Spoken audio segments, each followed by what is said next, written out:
Բարև ձեզ թանկագիններ։ Այսօր մենք շարունակում ենք մեր աստվածաշնչյան սերտողությունը եւ այսօր մենք հասել ենք երկրորդ օրինաց 31 եւ 32 գլուխները։ Այս գլուխներում մենք տեսնում ենք Մովսեսի երկրային ծառայության ավարտը եւ նոր առաջնորդի Հեսուի նշանակումը։ Բայց այս պատմության խորքում թաքնված է մի գեղեցիկ պատկեր Հիսուս Քրիստոսի մասին։ Երկրորդ օրինաց 31-րդ գլխում Մովսեսը հայտարարում է, որ այլևս չի առաջնորդելու ժողովրդին։ Ժողովուրդը պետք է անցնի Հորդանանը Հեսուի առաջնորդությամբ։ Սա պարզապես պատմական փոփոխություն չէր։ Մովսեսը ներկայացնում էր օրենքը, Հեսուն ներկայացնում է այն առաջնորդին, որ ժողովրդին հասցնում է խոստացման երկիրը։ Շատ հետաքրքիր է, որ Հեսու եւ Հիսուս անունները հունարեն նույն արմատը ունեն եւ նշանակում է Տերը փրկությունը։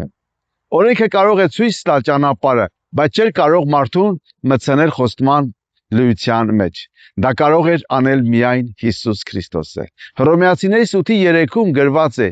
ինչ որ օրենքը չէր կարող անել, Աստված արեց իր որդուն ուղարկելով։ Եվ այսպես 31-րդ գլխում Մովսեսը նաև ասում է. քաջալերվեցեք եւ զորացեք, մի վախեցեք, քանի որ Տերը ձեզ հետ է։ Այս խոսքերը հնչում են նաև մեզ համար։ Մեր կյանքի ճանապարհին լինում են անորոշություններ, փոփոխություններ եւ անհայտ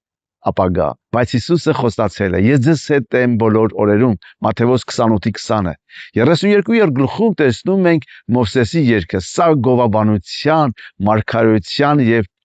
զգուշության երգ է։ Մովսեսը Աստծուն անվանում է վեմ, գրված է, նա վեմն է, նրա գործը կատարյալ է։ Այս պատկերը կրկին մեզ տանում է դեպի Հիսուս Քրիստոսը։ Առաջին Կորինթացիս 10:4-ում Պողոսը գրում է. այդ վեմը Քրիստոսն էր։ Աշխարհում ամեն ինչ փոխվում է։ Մարդիկ փոխվում են, հանգամանքները փոխվում են, թագավորությունները անցնում են, բայց Հիսուս Քրիստոսը մնում է նույնը։ Եբրայեցիս 13:8 գրված է, որ նա նույնն է երեք, այսօր եւ հավիտյան, իմ սիրելի համարը։ Մովսեսի երգը նաեւ պատմում է, թե ինչպես Աստված հավատարիմ մնաց նույնիսկ եւ ժողովուրդը անհավատարիմ եղավ։ Սա ավետարանի գեղեցիկ պատկերն է։ Մեր փրկությունը հիմնված չէ մեր կատարյալ հավատարմության վրա։ Այն հիմնված է Քրիստոսի կատարյալ հավատարմության վրա։ Այս գլուխները մեզ հիշեցնում են, որ Հիսուսը մեր ճշմարիտ առաջնորդն է, մեր փրկիչը եւ մեր վեմը։ Երբ ամեն ինչ շարժվում է, նա մնում է անշարժ։ Երբ մենք թուլանում ենք, նա մնում է հավատարիմ։ Աղոթենք սիրելիներ, Տեր Հիսուս, շնորհակալ ենք, որ դու մեր վեմն ես, մեր փրկիչը եւ մեր առաջնորդը։ Օգնիր մեզ վստահել քեզ ապագայի բոլոր ճանապարհներում։ Երբ վախենում ենք, հիշեցրու, որ դու մեզ հետ ես։ Հաստատիր մեր սրտերը քո ճշմարտության մեջ եւ առաջնորդիր մեզ մինչեւ վերջ։ Ամեն։ Սիրելիներ, եթե այս ուսուցումը ձեզ համար օրհնություն էր,